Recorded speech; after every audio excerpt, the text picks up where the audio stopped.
Olá, pessoal. Eu sou a professora Ana Clara Montenegro Fonseca e vim hoje dar continuidade ao nosso conteúdo, ao nosso curso de Direito Penal 1. Especificamente hoje nós damos sequência, ao estudo da eficácia da lei penal, hoje especificamente em relação às pessoas.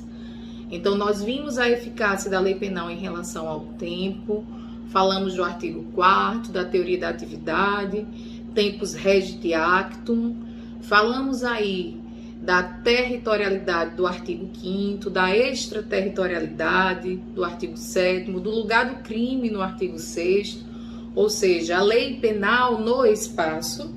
E hoje, finalizando aí esse bloco de temáticas vinculadas à eficácia da lei penal, a gente vai estudar essa eficácia da lei penal atinente a algumas pessoas. Então, assim, a gente pensa, que o princípio da igualdade, que o princípio da isonomia sempre foi aplicado no direito penal, e que todo mundo teve do mesmo modo essa aplicação da lei penal. Mas não é assim. No mundo antigo a gente não conhecia, a igualdade entre os cidadãos, Então existiam privilégios, que dependiam ali da pertença da pessoa, a dada classe, por exemplo, da nobreza. Então, magistrados, reis, príncipes, tinham ali algumas situações de fato de privilégio. O próprio direito romano, retrata muito bem uma distinção, não sei se já ouviram falar, entre honestiores e humiliores, que eram os honestos e os humilhados, por assim dizer. Então, havia assim, uma aplicação diversa de sanções e de procedimentos penais para essas pessoas, para esses sujeitos, a depender da classe às quais elas pertenciam. Na Idade Média, inclusive, vocês devem ter estudado direito romano, essas pessoas nobres, magistrados, como eu falei, reis, príncipes, muitas vezes eram inclusive subtraídos dessa persecução penal, dessa esfera penal. Propriamente podemos dizer, considerar que a partir do século XVIII, com o Iluminismo, com a Revolução Francesa, a gente tem de fato o início de modificação de um cenário. Então a gente sai de uma ideia de privilégio e começa a incorporar a ideia de prerrogativa e não mais privilégio, Então a igualdade começa a ser um princípio também seguido no direito penal. Mas aí eu tenho que dizer para vocês que essa igualdade não pressupõe ausência de diferenças, Não é porque a gente tem lá no artigo 5º caput, lá no artigo 5º inciso 1º, que todos serão sujeitos à lei penal, nacionais ou estrangeiros, sem existência de privilégios pessoais. Não é porque o artigo 5º traz essa ideia de que a lei penal vai se aplicar a todos, nacionais e estrangeiros, sem distinção, e sem existência de privilégios pessoais, que a gente não vai ter, por exemplo, regras de direito internacional, e que o Brasil, por haver uma relação de respeito e solidariedade e reciprocidade, essas normas de direito internacional podem trazer algumas prerrogativas inerentes a funções, a cargos, para proteger mesmo esse exercício das funções desses cargos inerentes a algumas instituições, que a gente vai chamar, na verdade, de imunidades. Então, se a gente tinha antes o privilégio, hoje a gente tem uma necessidade de continuar com certas prerrogativas funcionais, tendo em vista a tutela, a proteção ao cargo em si e a função desempenhada por aquele titular em determinadas instituições. Então, em primeiro lugar, a gente tem que tirar da cabeça que o privilégio existe. O privilégio é uma exceção à lei. É uma exceção à lei comum. Ela é deduzida de uma condição de pertença a determinada classe, de superioridade dos que desfrutam. Ela tem uma condição mais subjetiva, ela é anterior à lei, Tem uma essência muito pessoal, é um poder, na verdade, frente à lei, Próprio de aristocracias de ordem social, o que é totalmente diferente das precauções que giram-se em torno da função, do cargo, que serve exatamente para o exercício do cargo. Então, a prerrogativa, se o privilégio é subjetivo, a prerrogativa ela é objetiva e ela deriva da lei, ela não é anterior à lei. Na verdade, ela é um anexo à qualidade do próprio órgão, daquela instituição que tem ali a necessidade de que seus titulares, para que desempenhem suas funções, recebam essa prerrogativa.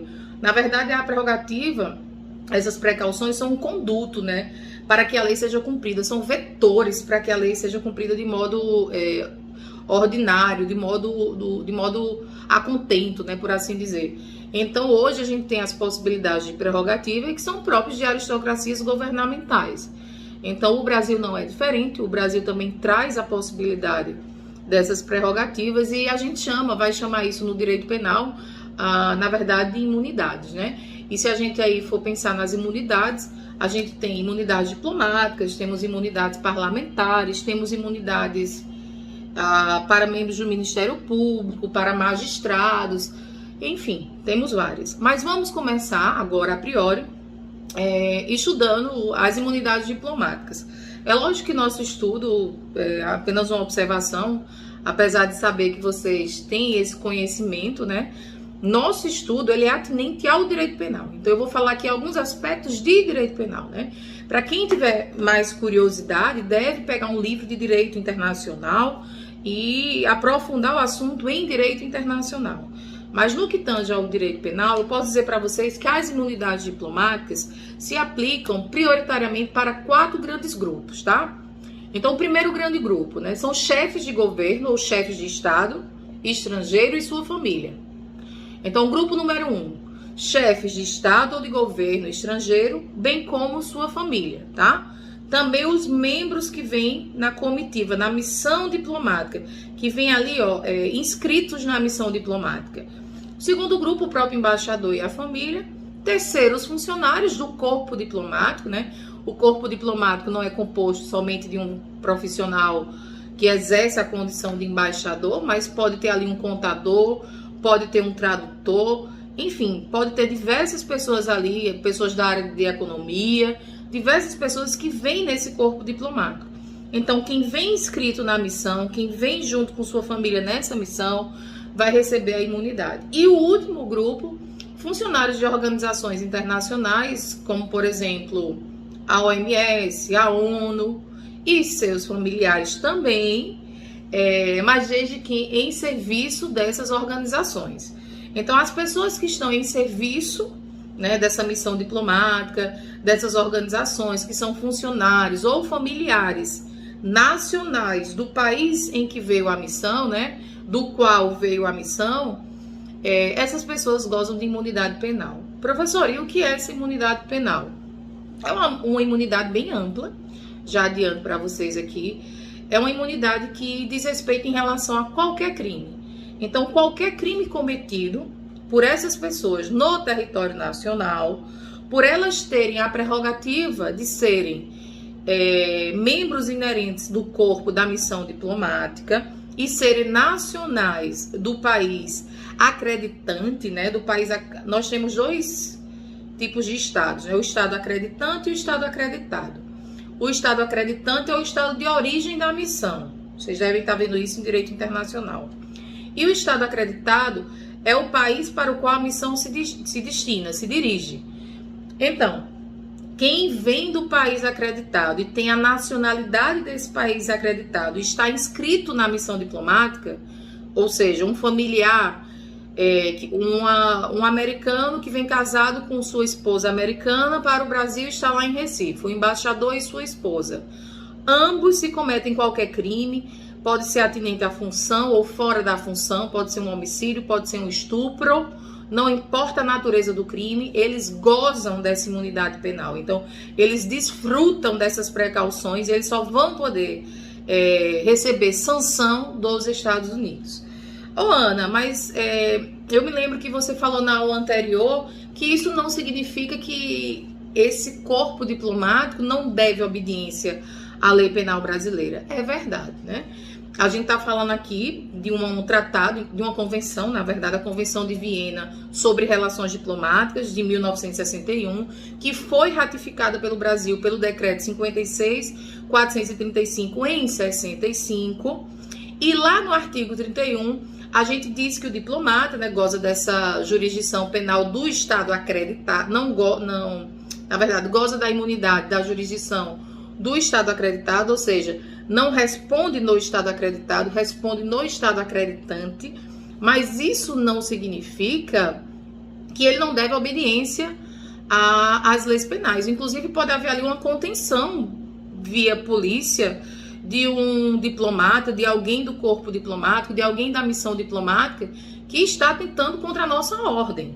O que não vai poder ser legitimada, dar continuidade ali, é a prisão e é o processo. Mas a contenção inicial, para que ele pare de realizar o crime, né, para que se evite o crime, isso pode ser tranquilamente feito. A prisão não, porque o próprio decreto traz no artigo 29 que ele não pode ser objeto dessa detenção, em que pese a investigação policial poder ocorrer. Então ele cometeu o crime, a polícia vai investigar, vai colher provas e vai encaminhar ao estado acreditante, onde ele vai então receber o preceito secundário ou a sanção. Mas ele deve obediência à nossa lei penal brasileira. Inclusive, se o sujeito estiver atentando muito contra a nossa ordem, ele pode ser declarado como pessoa não grata, né? Uma pessoa não bem-vinda. E a consequência de ser declarado uma pessoa não grata é exatamente receber expulsão, ou uma consequência ainda mais grave em âmbito de direito, aí já entrando em direito internacional, né? O rompimento das relações diplomáticas entre o Estado acreditante, o país em que ele veio, e o Brasil, que é muito grave. Então, a imunidade que a gente trata ali no artigo 31, inciso 1º, né, que o diplomata e essas pessoas que eu falei anteriormente gozam, é da jurisdição penal, de não receber a sanção penal. E isso, pessoal, é o fenômeno que eu falei para vocês, e aí eu creio que vocês vão lembrar, né? É o fenômeno que a gente tratou como intraterritorialidade, porque o crime é cometido no Brasil, no entanto, a lei a ser aplicada a esse crime não é a nossa lei.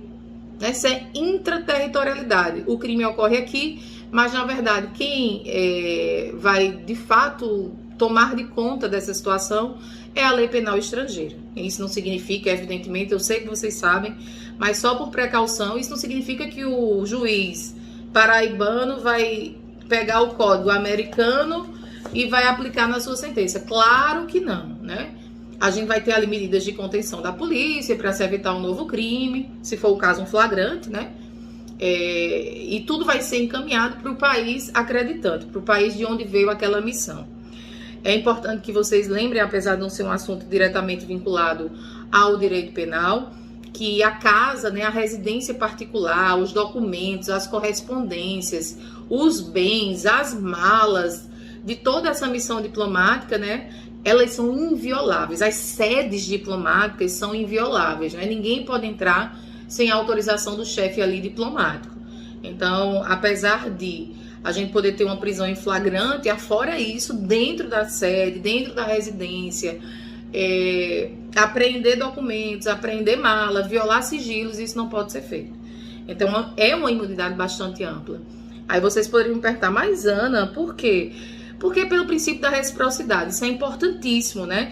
O diplomata brasileiro, os chefes de governo e Estado brasileiro também gozam dessa imunidade. Então, quando vão para fora, essa imunidade também vale para a gente. Então, é um respeito mútuo entre os países envolvidos e que, de fato, faz com que essas funções, esses cargos possam ser efetivamente exercidos de modo tranquilo, de modo pacífico, sem interrupções do outro Estado ali que está recebendo a missão, tá? Vocês poderiam me perguntar ainda mais. Ô, Ana, essas imunidades dos chefes de governo, de Estado, do embaixador, dos funcionários das organizações internacionais e família, né, desde que nacionais do país acreditante, tem que tipo de natureza jurídica ou penal? O que é que representa dentro do direito penal? Bem, existe divergência, mas a maioria da doutrina vai entender essa imunidade diplomática como uma causa pessoal de isenção de pena. Já o saudoso, né, Luiz Flávio Gomes, faleceu, né, era parlamentar e faleceu há pouco tempo, ele tem um livro com Antônio Pablo Garcia Molina, né, e ele lá no livro dele, o Luiz Flávio Gomes, ele trata essa imunidade diplomática como causa impeditiva de punibilidade, tá? Então o fato seria típico, seria antijurídico, mas a gente só não teria a possibilidade de aplicação da pena.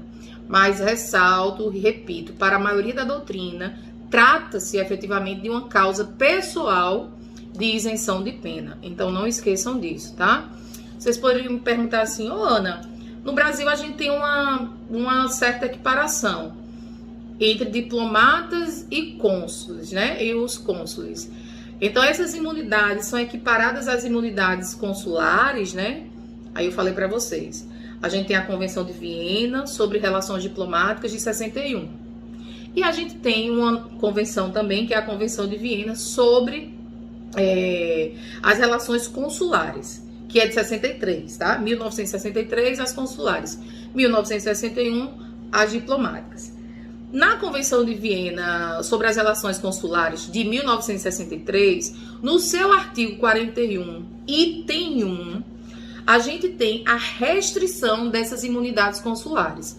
Então, eu posso de plano adiantar para vocês que as imunidades diplomáticas são bem mais amplas do que as imunidades consulares. E aí eu já fecho aqui para vocês que vocês apreendam qual é o tipo da imunidade que esse cônsul tem direito. Então, a imunidade do cônsul, na verdade, é uma imunidade funcional relativa. Então, logo em relação a crimes comuns, como eu falei, homicídio, estupro, furto, que não foi em razão do cargo, né? A lei penal brasileira continua sendo aplicada. Então, em caso de crime funcional, em relação à função de cônsul, por exemplo, fraudar a concessão de um passaporte, aí sim, né, a gente pode ter a incidência da lei do país de origem, né, do acreditante. E mais, né, como eu falei para vocês, que chefes de Estado, chefes de governo, funcionários das missões diplomáticas, os membros de organizações internacionais a serviço, né, dos países que representam, têm estendida a imunidade aos seus familiares. As imunidades consulares não se estendem, não abarca familiares, né? Então tem essa diferençazinha. Então as imunidades consulares são bem mais limitadas que as imunidades efetivamente diplomáticas, tá? Queria lembrar para vocês uma característica bem importante aqui das imunidades. As imunidades, elas são irrenunciáveis, porque não são privilégios, como eu falei aqui no início da aula. Se não são privilégios, se não são subjetivos, se não são pessoais, se não são anteriores à lei, se na verdade dizem respeito a precauções inerentes à função para o efetivo desempenho e proteção do cargo e das instituições, eu não posso delas renunciar. Se eu preencho as condições ali que a lei exige para que eu as tenha, eu não posso simplesmente, eu sou diplomata do Brasil, vou lá para a Itália e agora eu vou renunciar à minha imunidade diplomática e cometi um crime e quero ser julgada conforme a lei italiana. Não, não posso.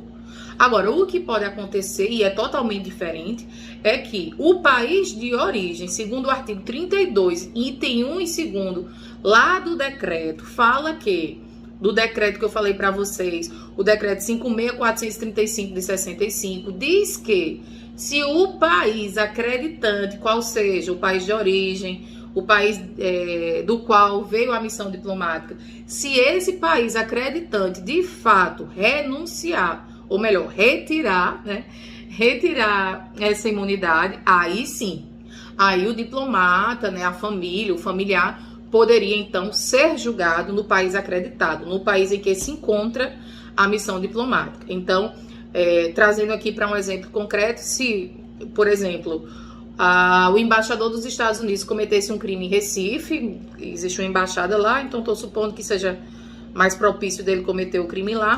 Caso os Estados Unidos retirasse essa imunidade diplomática, aí sim a gente poderia ter a competência, ter a incidência da lei penal brasileira, tá? Porque ele já não gozaria da imunidade, o crime foi praticado no território nacional, então tá tranquilo, a lei brasileira poderia então ser aplicada, tá bom?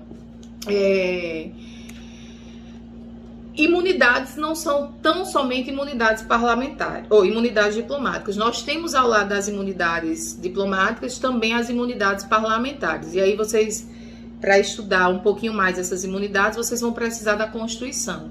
Então, no artigo 53, nós temos dos deputados e senadores federais, dos deputados federais e dos senadores.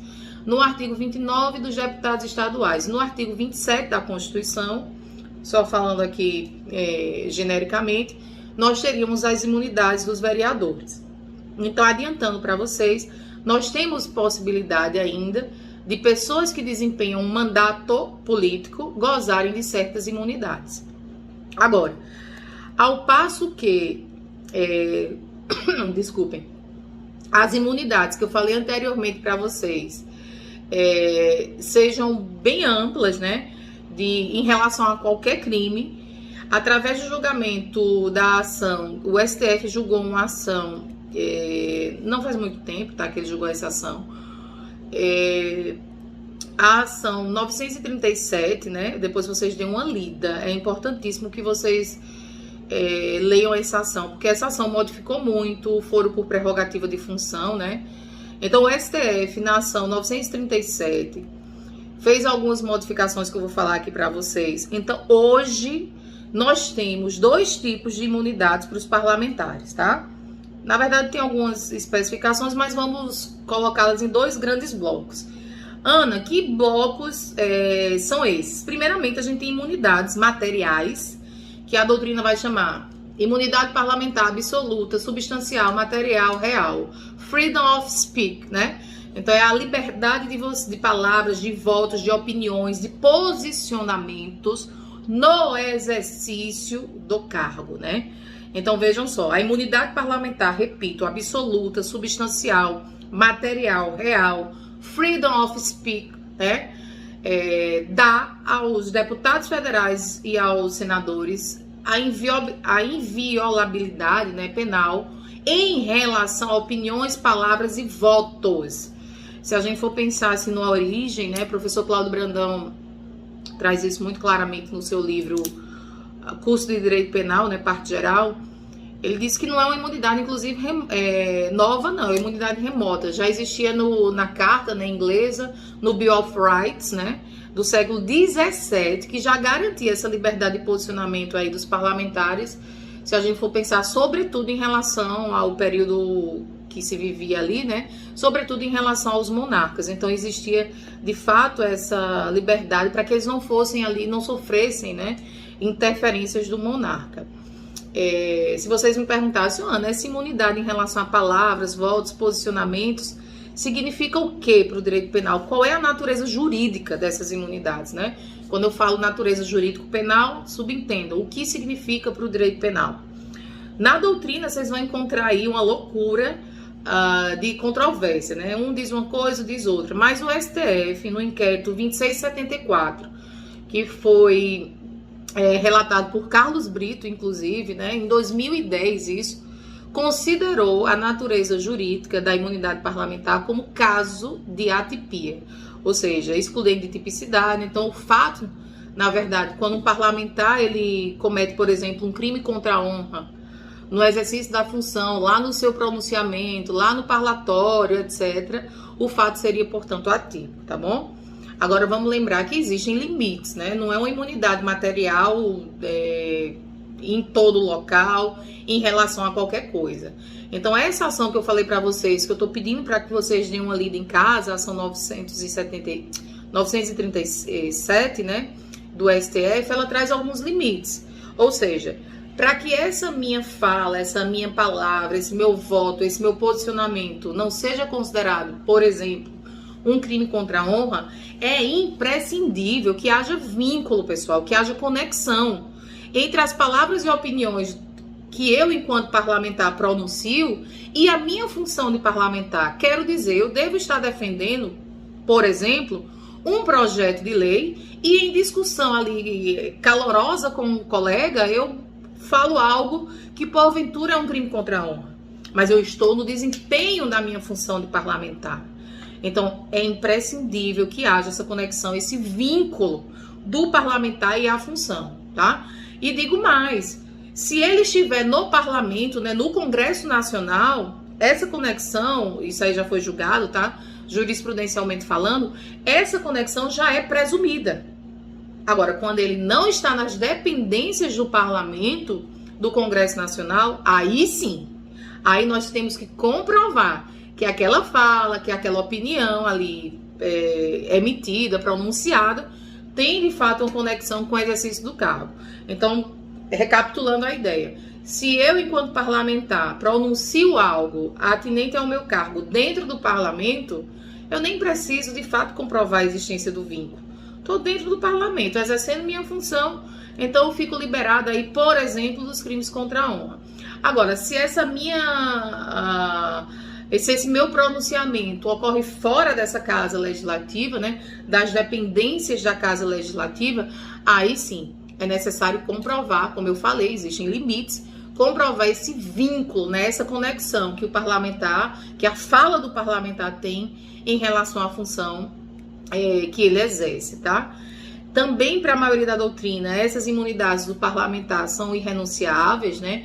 Então, a partir do momento que ele é diplomado até antes do final do mandato, até o final do mandato, ele tem direito, então, a essa imunidade. Nem a Casa Legislativa pode afastar, né? Então, ele cometendo um crime ali contra a honra, não tem como a Casa Legislativa não dar a imunidade penal para ele. Então, ele pode, de fato, pronunciar, dar opiniões no exercício da sua função e não ser ali processado penalmente. E existe uma súmula 245 do STF que traz a ideia de que partícipes, né?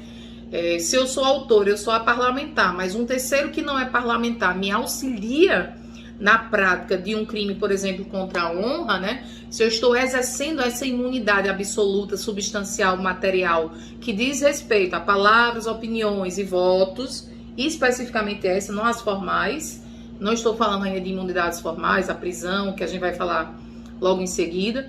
Se eu estou na imunidade material, que diz respeito, repito, palavras, votos, opiniões, posicionamentos, se alguém me auxiliar significa ter conduta de partícipe, e ter conduta de partícipe é ter conduta acessória, é não praticar o verbo núcleo do tipo penal, mas é praticar conduta acessória ao verbo núcleo. Então, por exemplo, eu pratico uma injúria, eu xingo alguém no meu pronunciamento, eu xingo alguém de feia no meu pronunciamento lá no parlamento.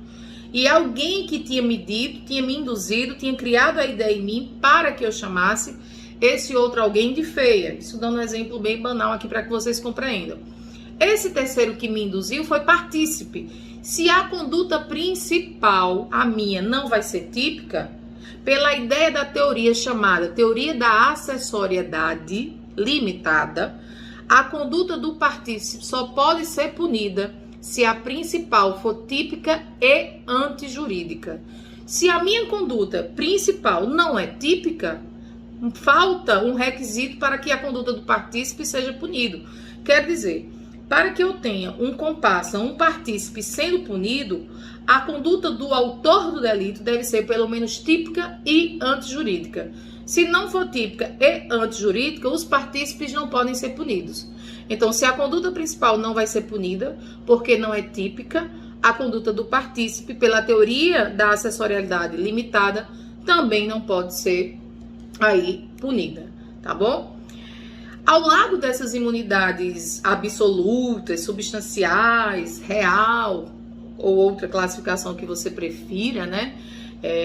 Existe Zaffaroni, que ele fala inviolabilidade ou idenidade, né? Para as imunidades absolutas, substancial, material, real, que é essa que eu acabei de falar para vocês, atinente a votos, posicionamentos, opiniões, enfim.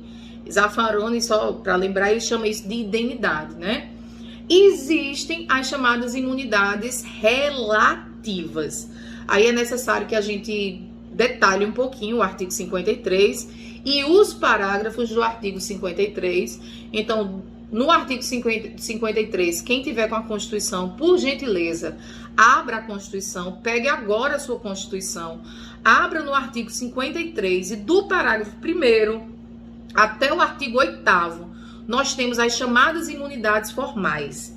E aí a gente vai ter imunidade relativa ao foro, imunidade relativa à prisão, sobre a condição de ser testemunha, etc. Então, é importantíssimo, nesse momento, o direito penal se vale muito do direito constitucional, que você pegue sua Constituição da República de 88 e acompanhe junto comigo aqui, porque eu estou com a Constituição aberta, para que a gente possa entender essas imunidades parlamentares relativas, que são também chamadas de imunidades formais. A primeira imunidade formal, e aí tá no artigo, e aí eu tô no artigo 53, parágrafo 1º, diz respeito à imunidade parlamentar relativa ao foro.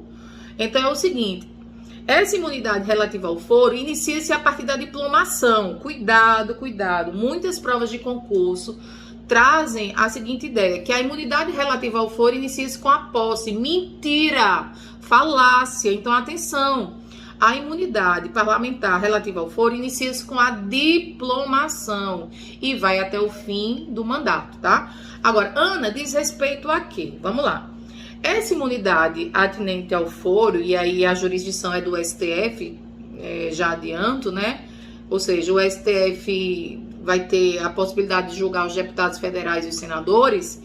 Ela diz respeito, pessoal, tão somente aos crimes cometidos no exercício do cargo e em razão dele. Eu vou repetir. Vocês precisam memorizar essa ideia. Então, diz respeito aos crimes cometidos em exercício do cargo e em razão dele.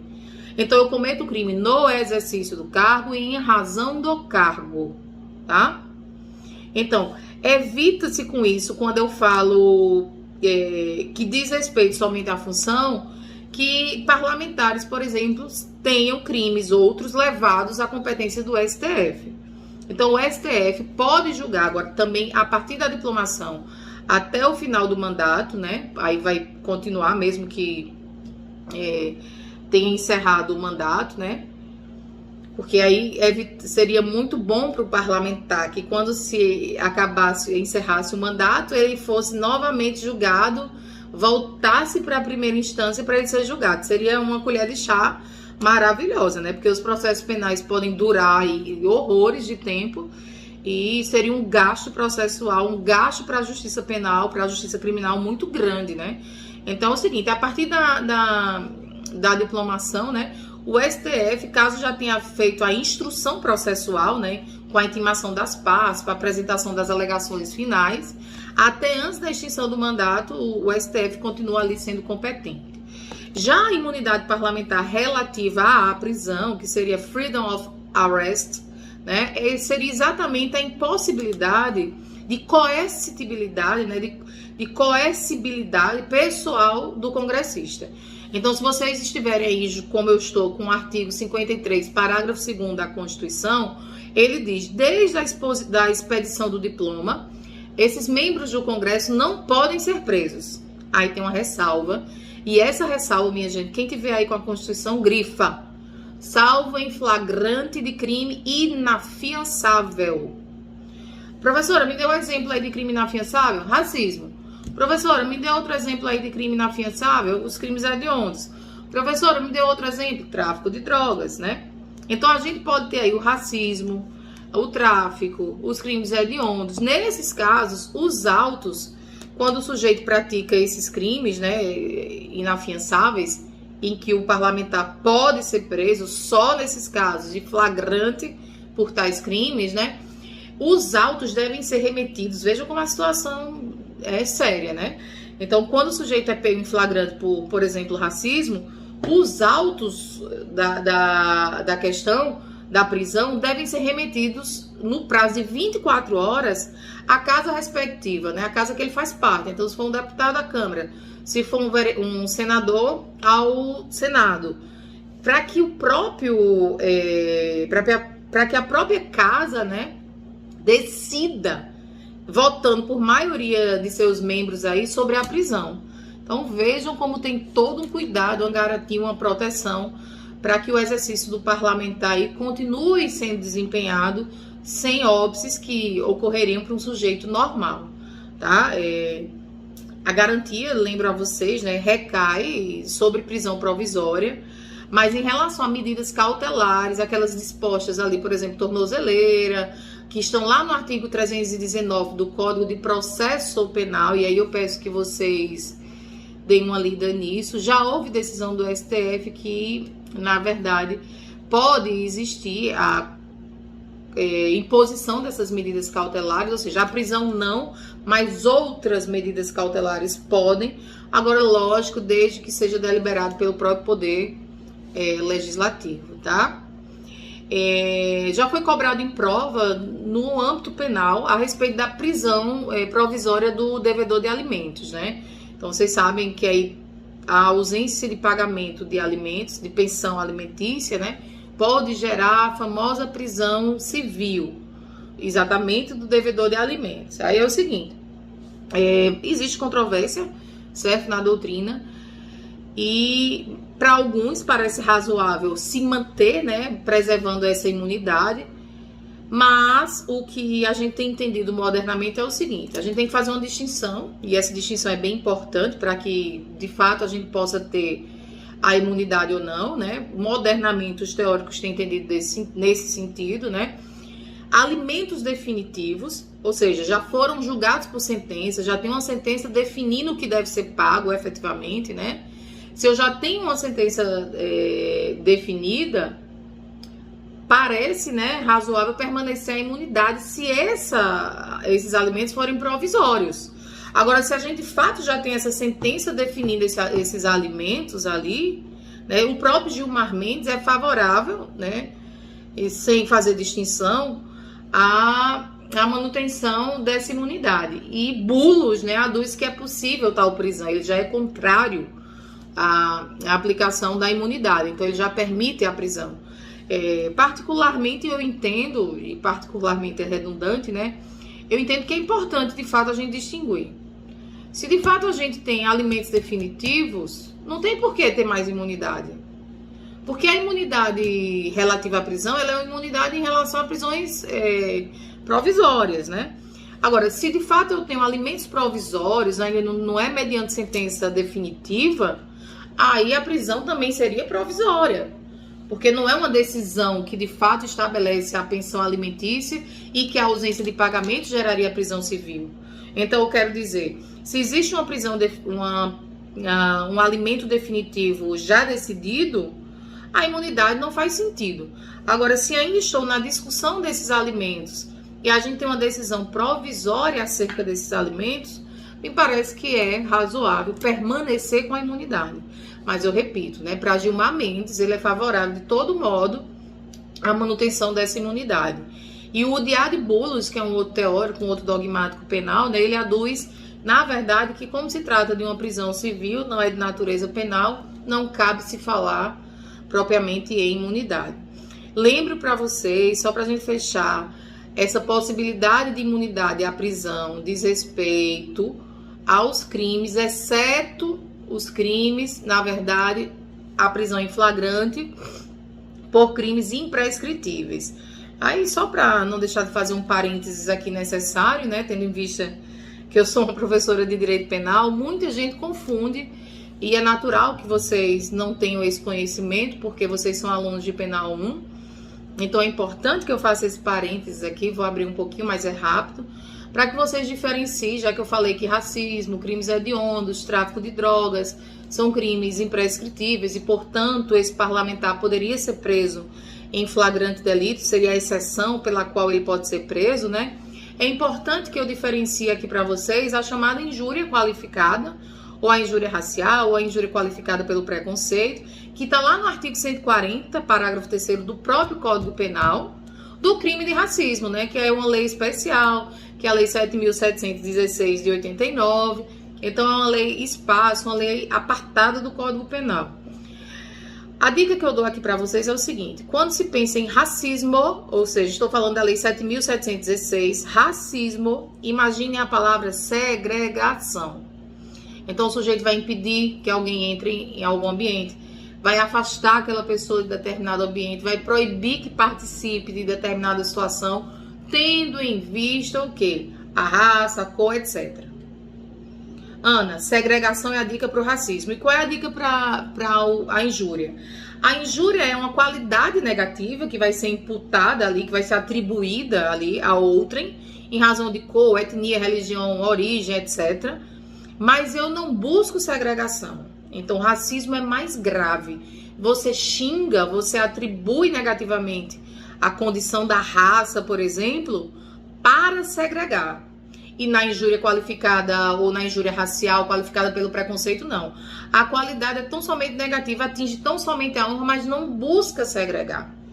Aí, se a gente pudesse fazer umas outras diferenças, eu quero lembrar para vocês que a injúria do Código Penal, 140, parágrafo 3º, que está aqui, a gente vai estudar em penal, em crimes em espécie 1, tem a ação penal privada, ou seja, a vítima que decide. O racismo não, é pública e incondicionada, é o Ministério Público que entra, segue o princípio da obrigatoriedade.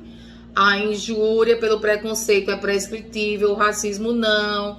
A injúria pelo preconceito é afiançável, o racismo não. Então, só para que vocês tenham em mente, né? Quando eu chamo alguém de macaco, eu posso estar cometendo injúria qualificada pelo preconceito. Mas quando eu falo, seu macaco, você não joga no meu time, seu macaco, você não entra no meu restaurante, no meu salão, aí eu já posso ir para a condição de racismo. E em relação a racismo, fechando aqui o entendimento, os parlamentares podem ser presos em flagrante, ok? Então, não esqueçam dessa diferençazinha quando estiverem estudando. Existe ainda, pessoal, uma outra imunidade parlamentar relativa ao processo. Também está no parágrafo 2º do artigo 53. Então, vamos entender. Para os crimes após a diplomação, é a casa legislativa respectiva, né, que o parlamentar faz parte, pode sustar o processo, pode suspender o processo, né? Então, a pedido do partido político, que deve também ter aí uma representação nesse Legislativo Federal, na Câmara ou no Senado, né? O andamento da ação penal, pelo voto dessa casa legislativa respectiva, né? E o voto deve ser ostensivo e nominal da maioria absoluta dos membros. A gente pode ter aí o processo sustado, suspenso. E é claro que essa suspensão, ela também vai suspender o prazo prescricional, senão seria muito bom, né? Suspende a ação e o prazo prescricional fica rolando e o sujeito, com o tempo, inclusive, o Estado perderia aí o poder dever de punir, né? O ius puniendo. Claro que não é assim.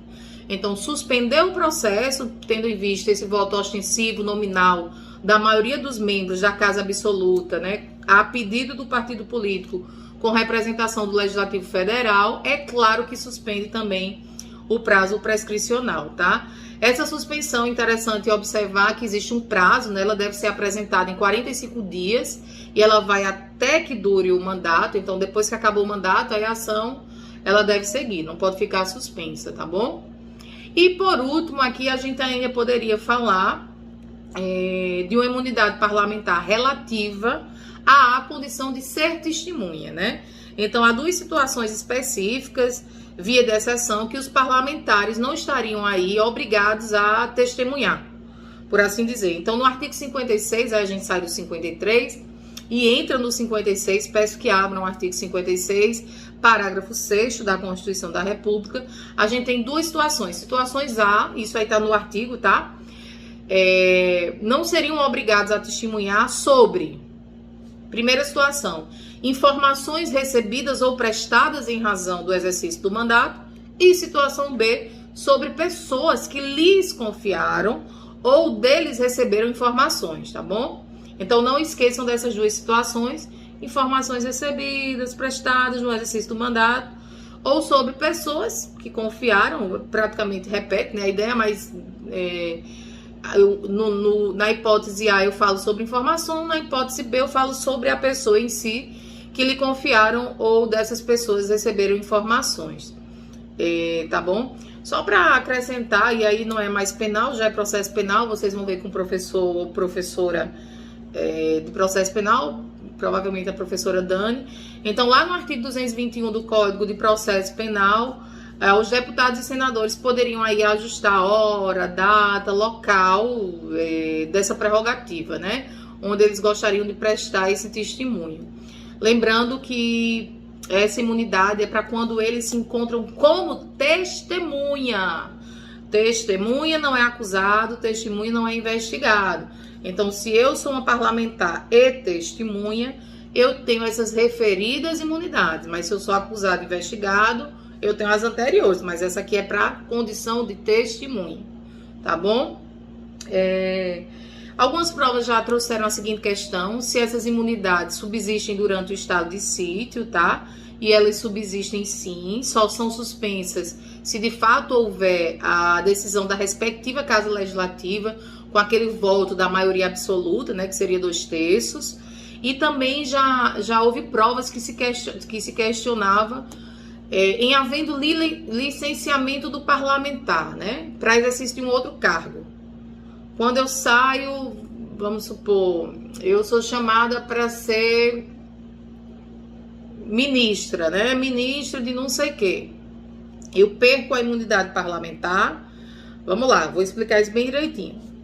Quando você é chamado, via de regra, para outro cargo, a imunidade não é privilégio, a imunidade não é pessoal.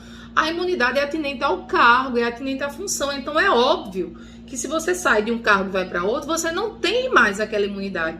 Agora, pode acontecer, como no caso aqui que eu estava falando para vocês, se eu vou ser ministra, né, ministra de Estado, o próprio cargo de ministra de Estado já prevê também a imunidade. Então, assim, a regra é que quando você sai de um cargo e vai para outro, você perde a imunidade. Agora, no entanto, se o próprio cargo que você assume, esse novo cargo que você assume, traz também para ele uma imunidade, evidentemente que você tem a imunidade atinente ao novo cargo, tá? Mas a resposta seria, você perde. Diante do licenciamento, você perde. Agora, se o outro cargo trouxer por si só essa possibilidade de imunidade, não tem problema nenhum, evidentemente, você preenchendo ali as condições, a imunidade é irrenunciável e você faz jus, faz direito, vai gozar, vai desfrutar daquela imunidade, tá legal? Em relação às imunidades dos deputados estaduais, o artigo 27 da Constituição Federal traz também imunidade absoluta, material, substancial em relação a palavras, opiniões e votos no exercício do cargo e em razão dele. As mesmas considerações se aplicam aqui. A gente está lidando com a ideia de simetria. Se eu tenho a aplicação da imunidade para o federal, por que não vou ter para o estadual? Então, pelo princípio da simetria, assim decidiu o STF na ADI 5526. Os deputados estaduais, então, têm direito a essa imunidade absoluta em relação às palavras, opiniões e votos, beleza?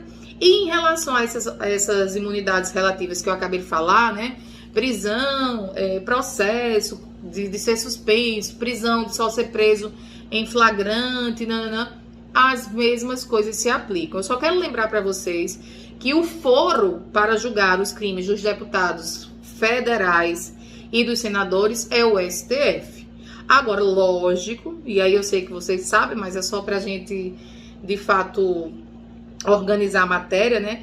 Em relação à imunidade relativa ao foro dos deputados estaduais, a gente tem o Tribunal de Justiça para crimes estaduais, o Tribunal Regional Federal para os crimes federais e o próprio Tribunal Regional Eleitoral para os crimes eleitorais. Então, nada de novo, né? Eu penso que você já tem esse conhecimento. Então, de fato, pelo princípio da simetria, a gente tem aí a mesma ideia, né? Tirando aí, como eu falei agora há pouco, em relação ao foro que se modifica um pouco, né? Já que os deputados e senadores federais, em relação ao STF, são julgados no STF e os demais nos TJs, né? Tribunal de Justiça, TRF e TRE. Ana, em relação aos vereadores, hein? Os vereadorzinhos, como é que ficam? Também em relação aos vereadores, eles gozam dessa imunidade absoluta, né? A material, a substancial, que diz respeito a palavras, votos, opiniões, posicionamentos. Mas é importante que vocês lembrem, isso aí vocês não podem esquecer, que deve existir aquele nexo material que eu já falei, ou seja, deve tudo isso ser proferido no exercício do mandato e também deve ser na circunscrição do município em que esse vereador aí exerce a sua vereância, né? Então, existe esse nexo material e existe o critério espacial territorial. O vereador não é que ele vai ter, em toda situação, essa imunidade, né? Os deputados federais têm uma amplitude maior, até porque eles representam a federação, os vereadores não.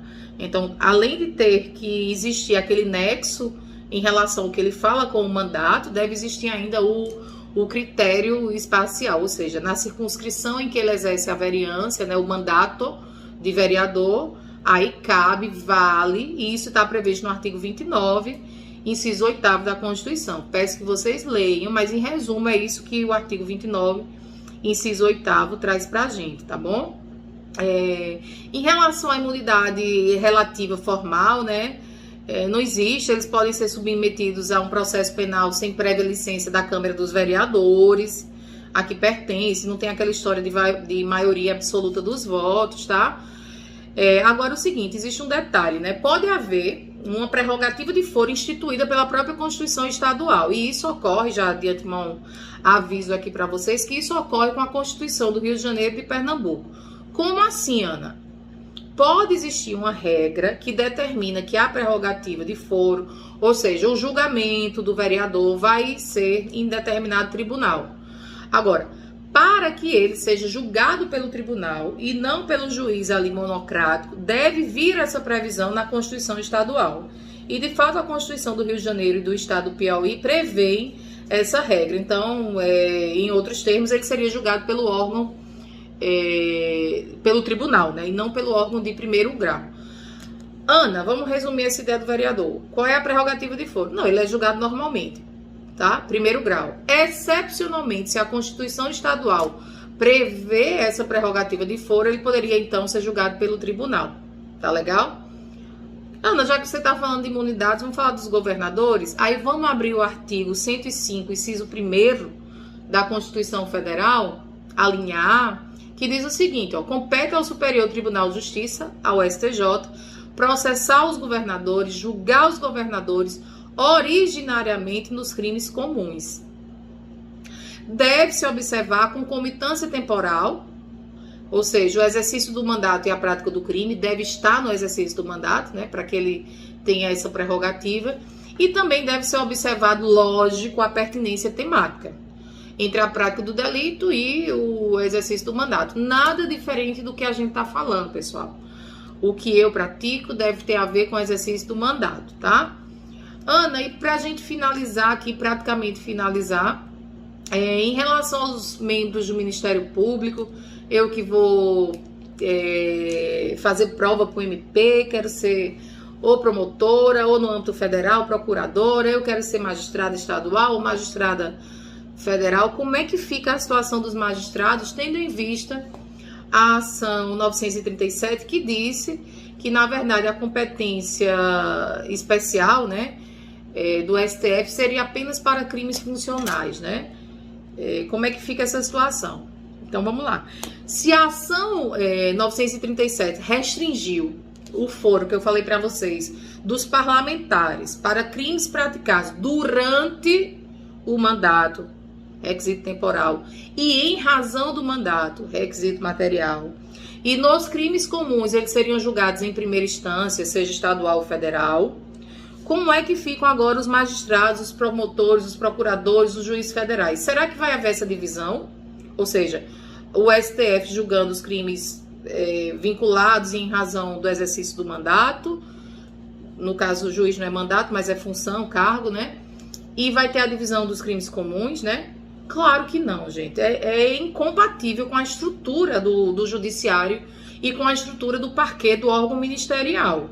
Por exemplo, vocês já imaginaram um desembargador sendo julgado por um juiz de primeiro grau? O desembargador que tem uma condição superior, que pode inclusive interferir, que pode inclusive prejudicar, a gente não conseguiria enxergar, na verdade, ali, comprometeria a imparcialidade, né? Então, o STF e o STJ já estão tendendo, na verdade, a decidir que a competência para julgamento dos magistrados e dos membros do MP, né, continua sendo dos tribunais, mesmo em caso de crimes comuns. Exatamente porque a arquitetura, né, a estrutura não comportaria essa divisão que foi feita em relação aos parlamentares. Quer dizer, em relação aos crimes praticados em razão da função, tudo bem, STF. Em relação aos crimes comuns, aí a gente teria primeira instância.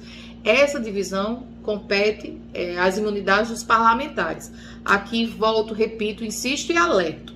Os magistrados, procuradores e promotores continuam com os seus julgamentos, pelo menos essa é a tendência, né? Porque a gente ainda não teve pontualmente um prego batido, uma ponta virada, né? Então, tendencialmente, esse é o posicionamento dos tribunais superiores, STJ e STF, que os tribunais, né, que continuariam ali julgando, tá bom? Então, por exemplo, juízes e promotores estaduais, o TJ, né?